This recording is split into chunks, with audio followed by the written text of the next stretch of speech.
Good morning, students. So today we are going to start our next topic of this chapter, and chapter number 8. Chapter number 7. Our country, India. Okay. This is our lecture number 2.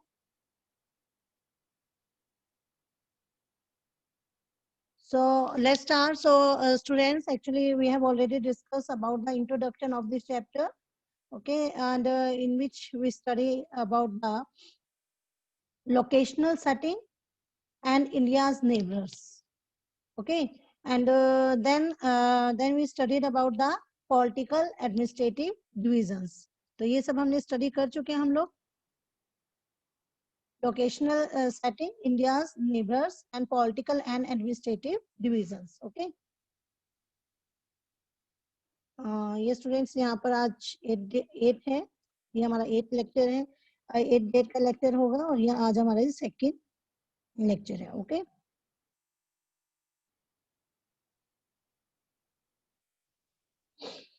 So today we will discuss physical divisions. So let's start.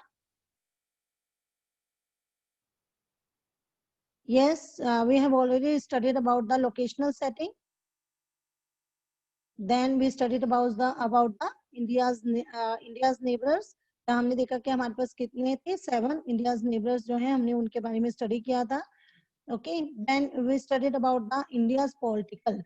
और India political जिसमें हमने political and administrative division हमने study किया, और उसमें मैंने आपको difference भी बताया था कि हमारे पास जो political division and physical division है उन दोनों में क्या डिफरेंस है. पॉलिटिकल डिवीजन जो कि क्या होता है, जो एक गवर्नमेंट के द्वारा एडमिनिस्ट्रेशन के पॉइंट ऑफ व्यू से एक जो कंट्री में डिवीजन किया जाता है वो हमारा किस में आता है, पॉलिटिकल डिवीजन में. एंड फिजिकल डिवीजन क्या होगा, जिसमें एक कंट्री का ज्योग्राफिकली जो है उसका डिवीजन होता है. तो यहाँ पर हमने आपको बताया था कि जो यहाँ पर स्टेट हैं, स्टेट्स यहाँ पर अब कितनी हो चुकी हैं, 28 स्टेट्स हो चुकी हैं. और अगर हम यूनियन की बात करें तो मैंने आपको कल जो बताया था, यूनियंस में यूनियन टेरिटरी के अंदर, जिसमें हमने बताया था कि जो हमारे पास ये आपके पास श्रीनगर, ठीक है, कश्मीर है, ये लद्दाख है, ये अब हमारी क्या बन चुकी हैं, यूनियन टेरिटरीज बन चुकी हैं. ओके. तो और दूसरा मैंने एक और चीज बताई थी, अगर इनको दोनों को भी मिला दिया जाए तो पहले 7 थी, अब हमारे पास कितनी हो गई थी, 9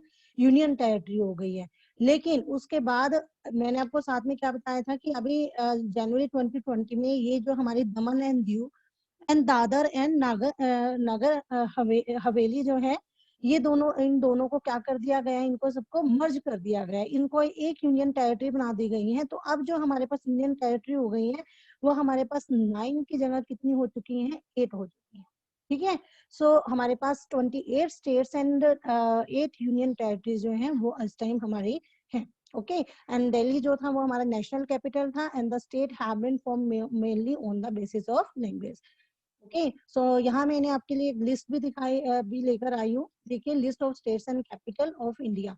तो यहाँ पर आपके पास पूरे स्टेट्स के नाम हैं और उनकी कैपिटल है और फाउंडेड ऑन कब उनका निर्माण हुआ. तो ये सब आपके पास 28 स्टेट्स में 28 स्टेट्स की आपके पास लिस्ट है. Okay. So you can see and note down from here. Now union territories में भी जैसे आपके लिए मैं लिस्ट लेकर आई हूँ, Indian states, union territories and Capitals. So at present India now has 28 states and 8 union territories. And east while state of Jammu and Kashmir has bifurcated into 2 union territories. ठीक है, वहां पर 2 यूनियन टेरिटरीज अब वहां पर बन गई हैं, जो जम्मू एंड कश्मीर एंड लद्दाख. ठीक है, 2 यूनियन टेरिटरीज में वो में चेंज हो चुकी हैं. And the newly formed union territories have been formed under a Recognition Act passed by the Parliament on 5th to 6th August 2020. So at present, India has 8 union territories. So yes, you can see the list of 8 union territories. Union territories name, capital, and founded. Andaman Nicobar Island. Okay, Port Blair, 1st November 1956. Second is Chandigarh. Okay.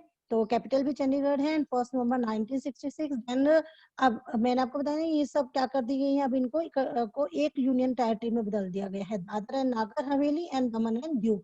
Okay, 26 जनवरी 2020। And then Delhi new Delhi में 9 मई 1905। Okay, Srinagar summer में श्रीनगर 31 अक्टूबर 2019 में Srinagar Jammu winter. सो उसके बाद कवाराती 1 नवंबर 1956। Sorry, यहाँ पर आपके पास Jammu and Kashmir, Srinagar summer and Jammu winter.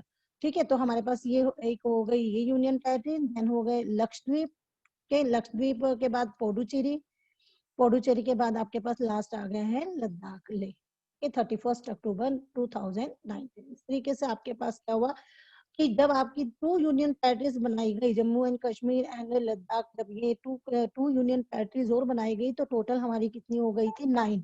लेकिन बाद में ये 26 जनवरी 2020 को दादर एंड नागर हवेली एंड दमन एंड दीव, ये जो 2 यूनियन टेरिटरी थी इनको मिलाकर एक यूनियन टेरिटरी में चेंज कर दिया गया। तो अब हमारे पास टोटल कितनी हो चुकी हैं, 8 यूनियन टेरिटरीज हो रही है। ठीक है, यानी कि 28 states and 8 union territories. Now the next is India's physical division. So now we will discuss the physical division. So India is marked by a diversity of physical features such as mountain, plateau, plains and coast and island. Actually students, जो हमारे physical division यहाँ पर हम study करेंगे अब, जिसमें कि आप देख रहे हैं कि जो India is marked by diversity of physical features.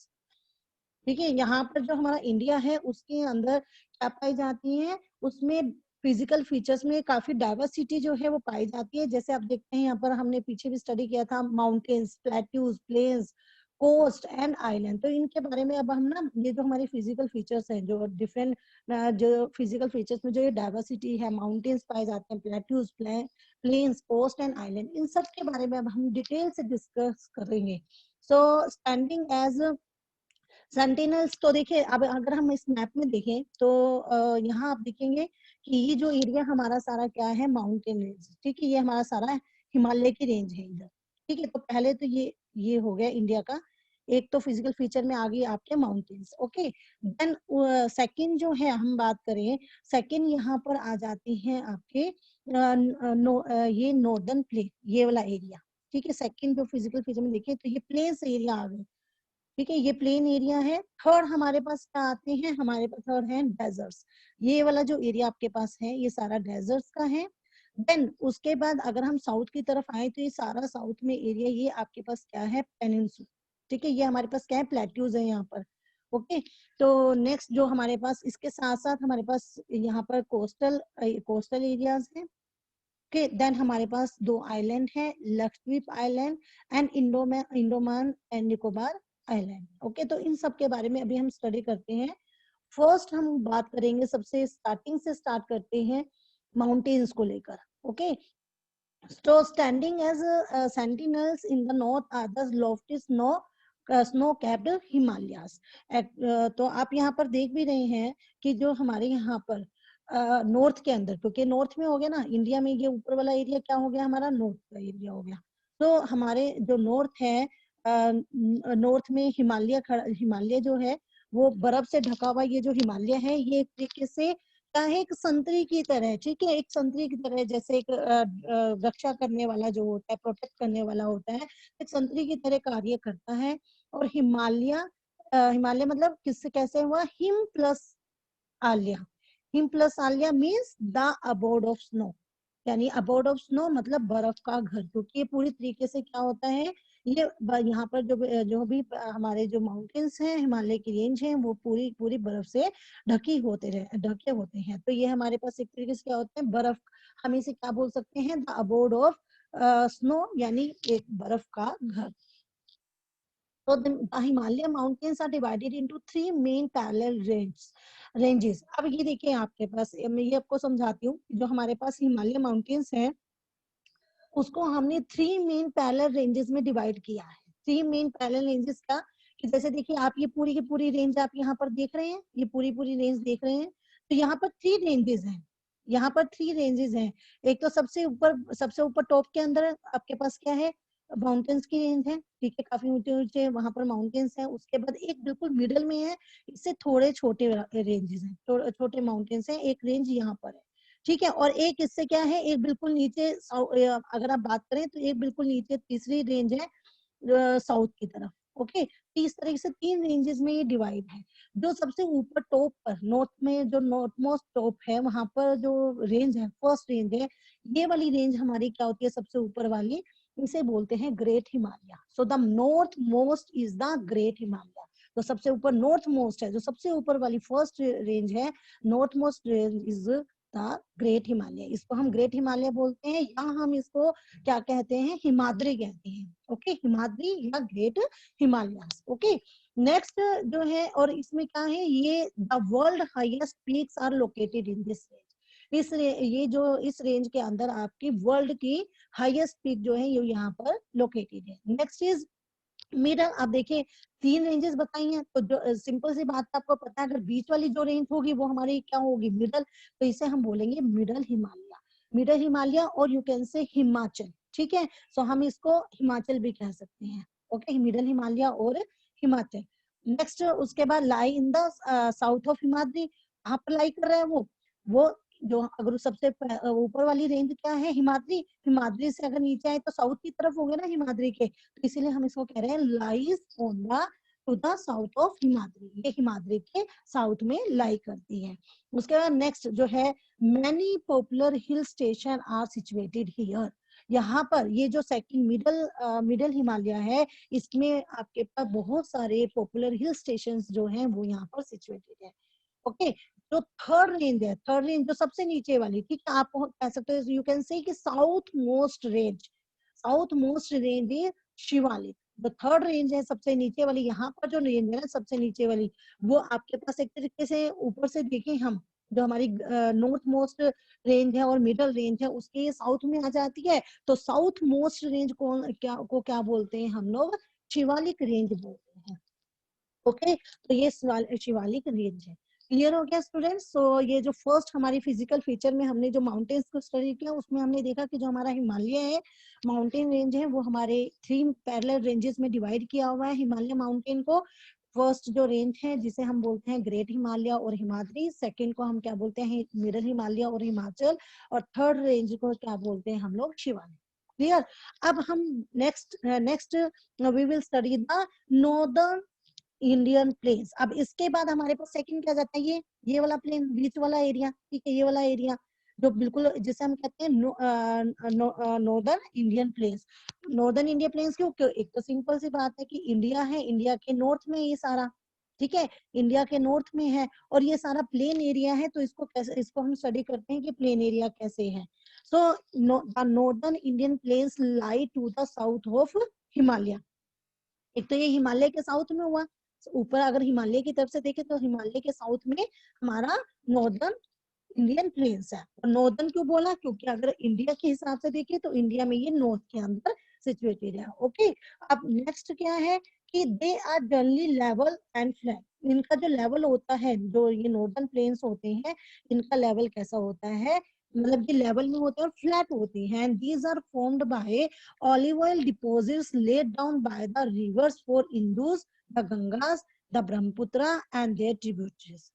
अब जैसे हमने पिछले जो चैप्टर है उनमें डिस्कस किया था कि जो हमारे जो प्लेन एरियाज हैं वो कैसे बनते हैं, जो माउंटेन से जो रिवर्स निकलती हैं, वो रिवर्स अपने साथ क्या करती हैं, अपना वो तोड़फोड़ करती हुई आती है, इरोड करती हुई आती है माउंटेन्स को, और अपने साथ काफी सेडिमेंट्स को वो बहा कर लेकर आती है, कैरी करके लाती हैं, और प्लेन एरिया में लाकर उनका स्लोप जब स्लो हो जाता है, रिवर का स्लोप जैसे जैसे स्लो होता है, तो उनका फ्लो स्लो होगा, तो वो वहां पर उन सेडिमेंट्स को छोड़ती चली जाती हैं, ठीक है, डिपॉजिट कर देती है वहां पर। तो इस तरीके से वो जो प्लेन जो होते हैं, प्लेन एरियाज बन जाते हैं और फर्टाइल होते हैं वो काफी। तो अगर हम यहाँ बात करें, देखिए सबसे ऊपर माउंटेन्स है, ठीक है, हिमालय माउंटेन की रेंज है, वो उन माउंटेन से क्या है कि आपके पास यहाँ देख रहे हो कि यहाँ पर जो रिवर जो फ्लो करती हैं, कौन कौन सी रिवर, देखिए यहाँ से देखो ये एक गंगा जा रही है, ये गंगा है, इधर से ये हमारी ब्रह्मपुत्र आ रही है, अरुणाचल प्रदेश से देखे तो यहाँ पर ब्रह्मपुत्र आ रही है,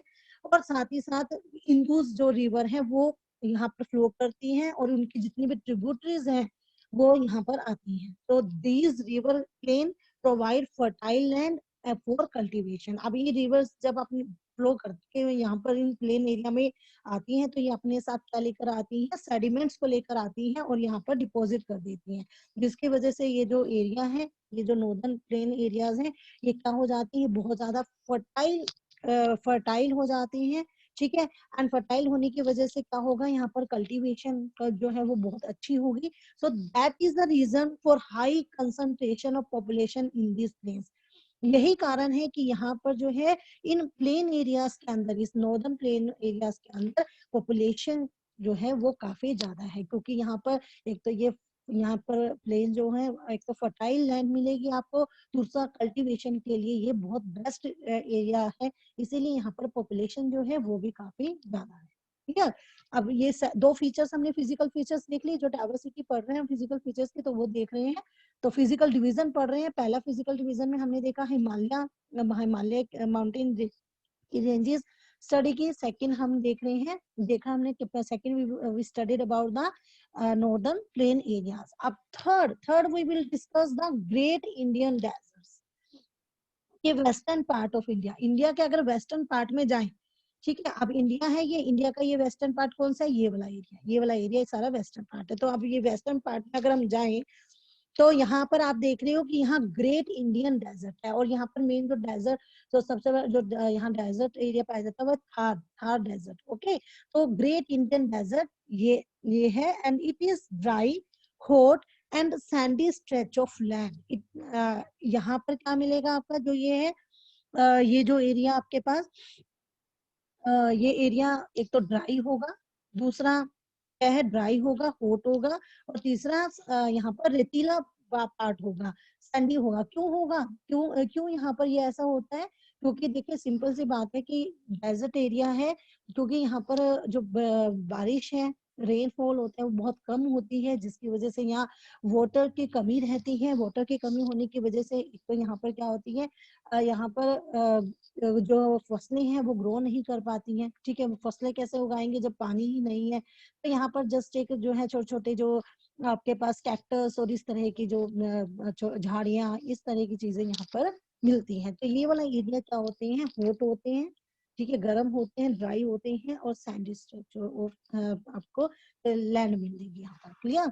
अब उसके बाद अगर हम बात करें इसके, अगर हम जाए साउथ में, so the two the south of northern plain का अगर हम साउथ में जाए, ठीक है, तीन पढ़ लिए हमने, हिमालयस रेंज पढ़ ली नॉर्थ में, देन नॉर्थ नॉर्दर्न हिमालय, ये आपके पास प्लेन एरियाज देख लिए हमने। ठीक है, नॉर्दर्न इंडियन प्लेन्स देखे। थर्ड हमने देखा ग्रेट इंडियन डेजर्ट वेस्ट के अंदर। अगर अब हम जाते हैं साउथ में, तो यहाँ इसके साउथ में सारा ये क्या है, ये देखिए, ये सारा क्या है आपका, ये है पेनिनसुलर एरिया। अब इसको पेनिनसुलर एरिया क्यों कहा जाता है, ये हम देखते हैं। पेनिनसुलर प्लेट्यूज पाए जाते हैं to the south of the northern plain के साउथ में, यहाँ पर ये पेनिनसुलर प्लेट्यू है। अब पेनिनसुलर को पहले आप समझिए कि पेनिनसुलर प्लेट्यू क्यों बोले गए हैं। पेनिनसुलर क्या होते हैं बच्चे, कल भी मैंने आपको लेक्चर में बताया था कि पेनिनसुलर क्या होता है आपका। The peninsular is a place of land that is surrounded by water on three sides. जहां पर मतलब पेनिनसुलर कहाँ कहा जाता है, जिसके ना तीन साइड से ना क्या हो, तीन साइड से वो, थ्री साइड से वाटर से घिरा हुआ हो, उस एरिया को क्या बोलते हैं, वो उसे बोलते हैं पेनिनसुला। ठीक है, पेनिनसुला। अब यहाँ देखिए थ्री साइड से है, इधर क्या है, इधर देखिए सारा बे ऑफ बंगाल, सारा यहाँ पर वाटर है, इधर अरेबियन सी है, नीचे आपका इंडियन ओशियन है। तो तीनों तरफ से क्या हुआ, तीनों तरफ से पानी से घिरा हुआ है, इसीलिए इसे तो ये ट्रायंगुलर शेप में होता है, ट्रायंगुलर शेप में है, और इसीलिए हम इसे क्या बोलते हैं, पेनिनसुला। क्लियर, पेनिनसुला क्यों बोला जाता है। अब अगर हम आगे देखें तो अब इसको स्टडी करते हैं। So it is a triangular in shape में ये ट्रायंगुलर है, and the relief is highly uneven. इसके ये जो है, मतलब ये जो पेनिनसुला है, ये क्या है, ये अनइवन है। इसके मीन अनइवन कैसे है, देखिए अनइवन का को हम स्टडी करते हैं यहाँ पर। इसके रीजन है अनइवन होने के, this is a region with numerous. Uneven होने का क्या रीजन है, क्योंकि यहाँ पर ना different types of physical features पाए जाते हैं, अलग अलग तरह के फिजिकल फीचर्स हैं यहाँ पर। कैसे हैं देखिए, यहाँ पर है आपके पास this is a region with numerous hill ranges and valleys. यहाँ पर आपको ना अलग अलग हिल रेंजेस और वैलीज यहाँ पर आपको मिलेंगी। अब हिल रेंजेस अगर और वैलीज की बात कर रहे हैं तो देखिए यहाँ पर अब हम देखते हैं कि कौन कौन सी यहाँ पर हिल रेंजेस आपको दिख रही हैं और वैलीज हम देखते हैं। देखिए फर्स्ट जो अगर हम बात करें यहाँ पर जो है ये जो ये सारा पेनिनसुला है।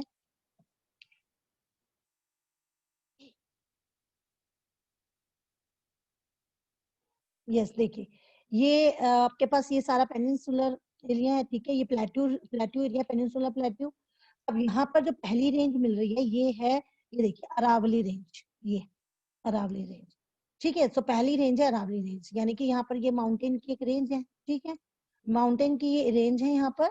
अब इसमें आप देख रहे हो कि ये क्या कर रही है, ये अरावली रेंज जो है, ये जो इधर हमारा ग्रेट इंडियन डेजर्ट है, थार डेजर्ट है, इसको क्या कर रही है, इसे इधर नॉर्थ की तरफ, इधर की तरफ जो है ना, तो इसको फैलने से रोक रही है, ठीक है। एक तरीके से प्रोटेक्शन का काम कर रही है, क्योंकि अरावली रेंज के इधर जो नॉर्थ, अगर इधर की तरफ जाए इसकी तरफ, तो ये एरिया जो है ना थोड़ा सा क्या है ये क्योंकि यहाँ पर नॉर्दर्न प्लेन एरियाज भी आ जाता है, ठीक है। इधर तो इस प्लेट्यूज भी हैं, तो यहाँ पर क्या है, ये थोड़ा फर्टिलिटी यहाँ पर ज्यादा पाई जाती है, ठीक है। फर्टाइल एरिया थोड़ा ये। और अगर मान लो ये अरावली रेंज की बाउंड्री यहाँ पर ना हो, अरावली रेंज ना हो, तो ये ग्रेट इंडियन डेजर्ट जो यहाँ पर है, ये क्या कर सकते थे, ये और ज्यादा फैल जाते और इनको भी क्या कर देते, डेजर्ट के रूप में कन्वर्ट कर देते। तो एक तरीके से ये जो अरावली रेंज है ये प्रोटेक्ट कर रही है, ठीक है, प्रोटेक्शन कर रही है। अब हम दूसरी रेंज देखें तो दूसरी देखिए यहाँ पर एक रेंज है विंध्या रेंज, देखिए ये वाली रेंज विंध्या रेंज, ये विंध्या रेंज और ये सतपुड़ा रेंज। तो दो रेंज ये हैं, Vindhya range and Satpura range, ठीक है। विंध्या रेंज और सतपुड़ा रेंज जब देखो, दो विंध्या रेंज होगी, सतपुड़ा रेंज होगी, ठीक है। यहाँ पर एक एक आपके पास ये एक माउंटेन की रेंज होगी विंध्या रेंज, और एक हो गया आपके पास सतपुड़ा की रेंज, ओके। अगर हम वैली की जैसे बात कर रहे हैं तो क्या होता है कि जब अब यहाँ पर बीच का एरिया खाली है, तो अगर हम यहाँ से मान लो कोई भी रिवर है, तो रिवर इजिली यहाँ से बहकर जा सकती है, ठीक है, इजिली यहाँ से फ्लो कर सकती है रिवर। तो अब यहाँ पर विंध्या रेंज और सतपुड़ा रेंज जो है, इसीलिए इनके बीच में से क्या है, कौन सी रिवर बह रही है, नर्मदा, ये देखिए ये नर्मदा इनके बीच में से बह रही है। और सतपुड़ा के नीचे से भी कौन सी रिवर बह रही है, इसके नीचे से तापी रिवर बह रही है। तो दो रिवर यहाँ से बह रही है, विंध्या रेंज और सतपुड़ा रेंज से।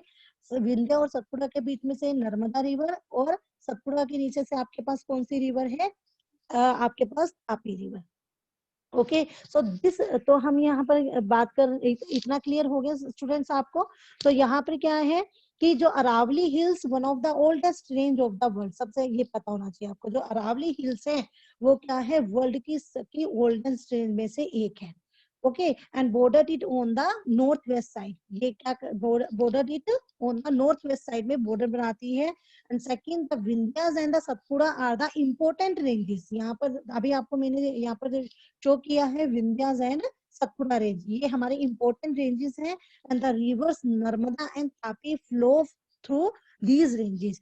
तो ये जो नर्मदा और तापी है, इनके थ्रू, ये इन रेंजेस के थ्रू वो यहाँ से फ्लो करती हैं, ओके। और तीसरा एक और चीज देखिए आप यहाँ पर, द ये जो आपके पास नर्मदा एंड तापी रिवर है, these are west flowing river, ये वेस्ट फ्लोइंग रिवर्स है। आप अपने मैप में देखिए, यहाँ थोड़ा क्योंकि काफी मैसी हो गया तो आपको शायद यहाँ पर क्लियर नहीं होगा, लेकिन आप अपनी बुक में देख सकते हैं, ये जो हमारे पास नर्मदा एंड तापी रिवर है ना, इनमें आप देखना कि जो एरो लगे हुए हैं वो वेस्ट की साइड है, यानी वेस्ट इधर किस तरफ है, यानी ये जो ये दोनों बहती हुई कहाँ पर गिरती हैं, अरेबियन सी के अंदर आकर ये गिरती हैं, ठीक है। क्योंकि हर एक नदी जो है वो क्या करती है, सी या ओशंस में आकर, समुद्र में आकर गिरती हैं।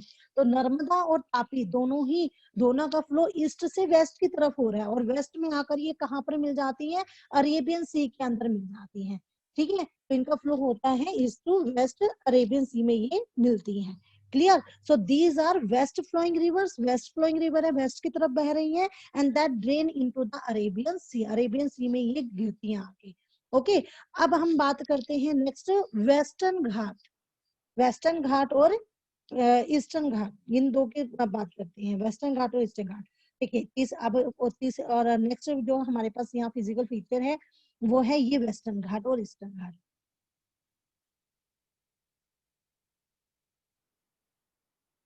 वेस्टर्न घाट ये हमारे पास हो गया वेस्टर्न घाट, ठीक है। ये हमारे पास है ईस्टर्न घाट इधर। क्लियर? आप अपने मैप में देख लीजिए, जो जो मैं आपको बता रही हूँ आप अपने मैप में क्लियरली मतलब अपनी बुक के अंदर उसको देखते रहे। इधर हमारे पास वेस्ट की तरफ वेस्टर्न घाट है और इसकी तरफ ईस्टर्न घाट है। तो वेस्टर्न घाट एंड ईस्टर्न घाट मतलब यहाँ पर क्या है हमारे पास, यहाँ पर माउंटेन की रेंज है, ठीक है। वेस्टर्न घाट जो माउंटेन की रेंज है, इसकी तरफ जिसके क्या है दूसरी तरफ क्या होते हैं समुद्र है। जैसे ये देखिए इसको घाट किस लिए बोला गया है, क्योंकि इसके इधर क्या है वेस्ट में अरेबियन सी है और इसकी तरफ देखिए तो इधर क्या है बे ऑफ बंगाल है। तो इसीलिए यहाँ पर ये जो यहाँ पर माउंटेन की रेंज है यहाँ पर, उसको हमने क्या बोला वेस्टर्न घाट, क्योंकि एक तरफ इसके वेस्ट की तरफ अरेबियन सी है, ठीक है, एक तरफ पानी है। तो इधर इधर की तरफ ईस्टर्न घाट अगर इसको क्यों बोला है, एक तो इसकी तरफ है और इसकी तरफ यहाँ पर क्या है बे ऑफ बंगाल। क्योंकि मान लो कोई भी रेंजेस होती हैं, माउंटेन रेंजेस होती हैं, उनके अगर एक तरफ दूसरी तरफ क्या हो आपके कोई भी वाटर बॉडीज होती हैं तो वो हमारे घाट हो जाती हैं, ठीक है। देखिए ऊपर कोई भी नहीं है, ऊपर ऊपर की तरफ अगर हम देखें तो ऊपर क्यों नहीं हम उनको मतलब घाट बोलते हैं, नॉर्दर्न घाट क्यों नहीं है वहां पर, क्योंकि उधर के क्या है, उधर पाकिस्तान अफगानिस्तान हमने पीछे देखा तो नेबर कंट्रीज है वहां पर, वहां पर वाटर बॉडीज नहीं है, इसीलिए वहां पर कोई घाट नहीं है। तो ठीक है, तो ये हमारे पास क्या है वेस्टर्न घाट। ये जो वेस्टर्न घाट है, ये वेस्टर्न घाट आप देख रहे हो ये कंटिन्यूटी में है, ठीक है। इसमें कोई भी ना बीच बीच में गैप नहीं है, पूरा एक लगातार एक पूरी की पूरी लंबी रेंज है हमारे पास वेस्टर्न घाट की। एंड द वेस्टर्न घाट की बात कर रहे हैं हम लोग, तो द वेस्टर्न घाट इसको वहां पर सियाद्री भी कहते हैं। ये याद रखना, वेस्टर्न घाट को हम क्या बोलते हैं, सियाद्री भी बोलते हैं। Sahyadri border the plateau in the west, west में है। And the eastern ghat provide the eastern boundary, तो ईस्टर्न घाट हमारे को ईस्टर्न बाउंड्री देता है, प्रोवाइड करता है। And while the western ghat are almost continue, क्योंकि वेस्टर्न घाट हमारा कंटिन्यू है।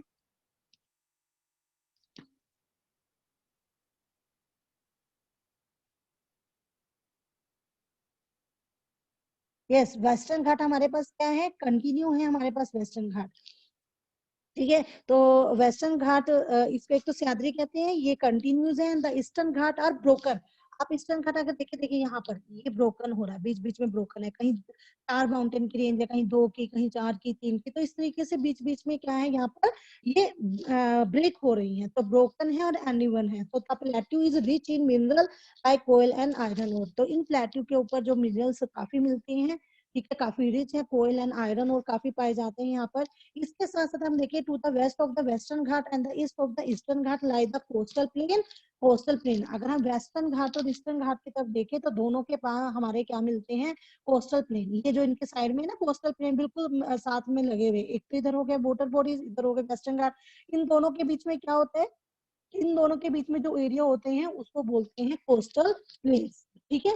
तो coastal plain, so western coastal plains are very narrow. Western coastal plain क्या होंगे, बहुत नैरो होते हैं। क्यों, रीजन क्या है नैरो होने का, क्योंकि हमने देखा कि जो वेस्टर्न घाट होते हैं वो कंटिन्यूटी में है, पूरी लंबी रेंज है, ठीक है। तो इसीलिए ना, और पूरे थोड़े इसमें जो माउंटेन्स हैं वो थोड़े ना उनकी हाइट ऊंची है, तो इसीलिए यहाँ पर जो ये वाला जो कोस्टल प्लेन है वो काफी क्या है नैरो है। लेकिन ईस्टर्न घाट में अगर हमने देखा कि वहां पर बीच बीच में ब्रेक है, ठीक है। ब्रेक होने की वजह से क्या होता है कि यहाँ पर जो कोस्टल एरिया है ईस्ट का, वो क्या है, वो ब्रॉड है, ठीक है। सो द ईस्टर्न और ब्रॉड है, और वहां पर काफी सारी जो बहुत सी रिवर्स जो है वो यहाँ पर बहती हैं। So the eastern coastal plains are much broader, there are a number of east flowing rivers. और वो रिवर कौन कौन सी हैं आपको वहां पर नजर भी आएंगी मैप में, महानदी, गोदावरी, कृष्णा, कावेरी, ठीक है, ये सब बहती हैं। और ये किधर किसकी तरफ है, इनका फ्लो ईस्ट की तरफ है, ठीक है। और ये इसकी तरफ है तो ये कहाँ आकर गिरेंगी, बे ऑफ बंगाल के अंदर,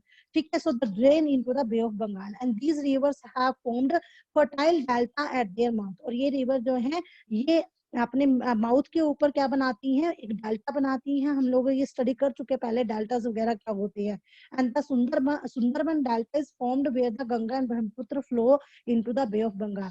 हाँ जी, यहाँ पर जो आपके पास है ना ऊपर ये गंगा एंड ब्रह्मपुत्र रिवर जो इधर इधर से बहकर आ रही है, ये यहाँ पर जो आपके पास देखिए बांग्लादेश, यहाँ पर आपके पास यहाँ पर ये डेल्टा बनाती हैं और यहाँ से आकर दोनों, ये सुंदरबन डेल्टा है और ये सबसे क्या है आपका सुंदरबन जो डेल्टा है इस यह यहाँ पर बनाती हैं, और ये काफी फर्टाइल, सबसे ज्यादा फर्टाइल सुंदरबन डेल्टा है ये, और ये बे ऑफ बंगाल में आकर गिरता है। ओके, उसके बाद जो लास्ट में अगर हम बात करें तो लास्ट में जो इसकी फीचर है वो है, क्या बचे हमारे दो आइलैंड। आइलैंड हमारे पास दो कौन कौन से हैं, लक्षद्वीप आइलैंड एंड दूसरा अंडमान निकोबार आइलैंड। तो जिनको ये कंफ्यूजन थी ना कि ये अलग चीजें हैं, ये अलग है, ये हमारे देश का हिस्सा नहीं है, तो ये आइलैंड जो है ये अब आपको क्लियर है कि हमारे इंडिया के आइलैंड है, लक्षद्वीप आइलैंड एंड दूसरा Andaman and Nicobar island. So two group of island also form part of the India, Lakshadweep island और are located in the Arabian sea, क्योंकि ये अरेबियन सी के अंदर लोकेटेड है लक्षद्वीप आइलैंड। और सेकंड क्या है, and these are coral island, coral island, इनको ये कोरल आइलैंड है। अभी हम मैं बताऊंगी कि कोरल आइलैंड क्यों कहा गया है ऐसे। These are coral island, island located off the coast of Kerala. ठीक है, इधर केरला है ना, यहाँ पर केरला है, तो इसके इधर साइड में है। ठीक है, तो coast of Kerala and Andaman Nicobar lie in the south east of the India. ठीक है, ये नीचे साउथ है, साउथ के ईस्ट में आपके पास क्या है, ये अंडमान निकोबार आइलैंड है। ठीक है, तो इसीलिए हम किसको बोलते हैं, south east of the Indian mainland in the bay of Bengal. तो अब यहाँ पर अगर हम बात कर रहे हैं किसकी, मैंने कहा कि कोस्ट, देखो हमने कहा कि कोरल, ठीक है, हमने क्या बोला,